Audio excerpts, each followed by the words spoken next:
Hi friends, எல்லோரும் எப்படி இருக்கீங்க? இந்த வீடியோவில் தேங்காய் பால் பிரிஞ்சு எப்படி செய்கிறதுன்னு பார்க்கலாம். அதுக்கு 4 டேபிள் ஸ்பூன் எண்ணெய் ஊற்றி 2 பட்டை, 3 கிராம்பு, 1 ஏலக்காய், ஒரு பிரியாணி இலை முழுசாக இருந்தால் 1, பாதியாக இருக்கிறதுனால 2 போட்டிருக்கேன். அன்னாச்சி பூ 2, 10 முந்திரி பாதியாக உடச்சி போட்டிருக்கேன். முந்திரி ஆப்ஷனல் தான், உங்களுக்கு தேவைன்னா போட்டுக்கோங்க, இல்லைன்னா தேவையில்லை. முந்திரி கொஞ்சம் சிகப்பானதும் பெரிய வெங்காயம் 2 கட் பண்ணி சேர்த்துக்கணும். இதெல்லாம் ரெடி பண்ணுறதுக்கு முன்னாடியே நான் 2 கிளாஸ் பாசுமதி ரைஸை நல்லா கழுவி ஊற வச்சுருக்கேன். பாசுமதி ரைஸில் செய்யும் போது ரொம்ப டேஸ்ட்டாக இருக்கும். இல்லை நீங்கள் வீட்டு சாப்பாட்டு அரிசியில் கூட நீங்கள் இதை செஞ்சுக்கலாம். நீங்களும் இதை ட்ரை பண்ணி பாருங்கள், கண்டிப்பாக ரொம்ப டேஸ்ட்டாக இருக்கும், எல்லாருக்குமே பிடிக்கும். இந்த சாதம் செய்கிறது ரொம்ப ஈஸியான வேலை, சீக்கிரமாக செஞ்சு முடிச்சிடும். வெங்காயம் வதங்கின பிறகு 1.5 ஸ்பூன் இஞ்சி பூண்டு விழுது சேர்த்துக்கலாம். இஞ்சி பூண்டு விழுது நல்லா வதங்கி ஆனதுக்கப்புறம் பச்சை மிளகாயை சேர்த்துக்கணும். நான் சின்னதாக இருக்கிறதுனால 5 பச்சை மிளகாயை சேர்த்துருக்கேன். நடுவில் கீறி விட்டு சேர்க்கணும்.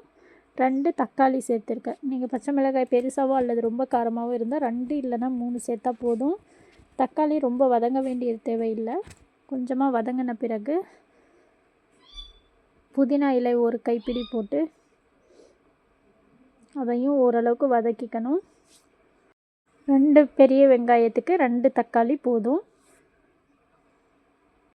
இது ஒரு 2-3 நிமிஷம் வதங்கி ஆனதுக்கப்புறம் இதோட பட்டாணி நான் ஒரு விசில் விட்டு வேக வச்சு எடுத்திருக்கேன். பச்சை பட்டாணியாக இருந்தால் அப்படியே சேர்த்துக்கலாம். கேரட்டு 3 கேரட் சேர்த்துருக்கேன். பீன்ஸ் வந்து ஒரு 10-15 பீன்ஸ் சேர்த்துருக்கேன். இந்த மாதிரி ரொம்ப குட்டியாக நறுக்காமல் இந்த அளவுக்கு நறுக்கி இதையும் சேர்த்துக்கணும். உப்பு தேவையான அளவு நான் 1 கரண்டி உப்பு போட்டிருக்கேன். உருளைக்கிழங்கு இருந்தால், பெரிய உருளைக்கிழங்காக இருந்தால் அதில் பாதி கட் பண்ணி கொஞ்சம் பெரிய பெரிய துண்டாக சேர்த்துக்கலாம். நான் உருளைக்கிழங்கு சேர்க்கலை. இப்போ ஒரு 4-5 நிமிஷம் வரைக்கும் இந்த காய்கறி அப்படியே வதங்கின பிறகு தேங்காய் பால் 2 கிளாஸ் அரிசிக்கு நான் 3 கிளாஸ் தேங்காய் பால் எடுத்திருக்கேன். அதாவது 1 கிளாஸுக்கு 1.5 அளவுக்கு எடுத்துக்கணும்.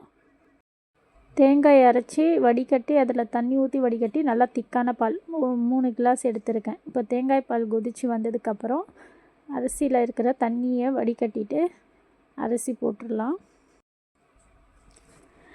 அரிசி போட்டு நல்லா கிளறி விட்டு உப்பு கரெக்டாக இருக்கான்னு செக் பண்ணிக்கோங்க. உப்பு கம்மியாக இருந்தால் இன்னும் கொஞ்சம் தேவையான அளவுக்கு உப்பு சேர்த்து 2 விசிலுக்கு வர மாதிரி விட்டுறணும். 2 விசில் வந்தால் போதும். 2 விசில் வந்ததுக்கப்புறம் மேலே மல்லி இலை தூவி 2 ஸ்பூன் நெய் சேர்த்துக்கணும். நான் ஆரம்பத்திலேயே எண்ணெயை ஊற்றும் போது நெய் 2 ஸ்பூன் போட்டிருந்தேன். இப்போ மேலே 2 ஸ்பூன் நெய் போடணும். நான் இது வீட்டிலையே தயாரித்த நெய் தான். பசும்பாலில் வீட்டிலையே நெய் தயாரிச்சுப்பேன், வெளியே வாங்குறது கிடையாது. நல்லா ஹெல்த்தியாகவும் மணமாகவும் இருக்கும். இந்த நெய் கொத்தமல்லி இலை போட்ட பிறகு லேசாக கிளறி விடணும். கிளறி விட்டு எடுத்து பரிமாறிக்கலாம். இதுக்கு நான் சைடிஷ்க்கு முட்டை கிரேவி சிக்கன் செஞ்சுருக்கேன். சிக்கன் கிரேவியாவோ இல்லை தந்தூரி சிக்கனாவோ மட்டன் கிரேவி அந்த மாதிரி நான்வெஜ்ஜில் உங்களுக்கு எது தேவையோ நீங்கள் ஆட் பண்ணிக்கலாம். இல்லை வெஜ்ஜுன்னா இதுக்கு ஊறுகாயே இருந்தால் கூட போதும். அல்லது பொட்டேட்டோ குருமா அந்த மாதிரி ரெடி பண்ணிக்கலாம்.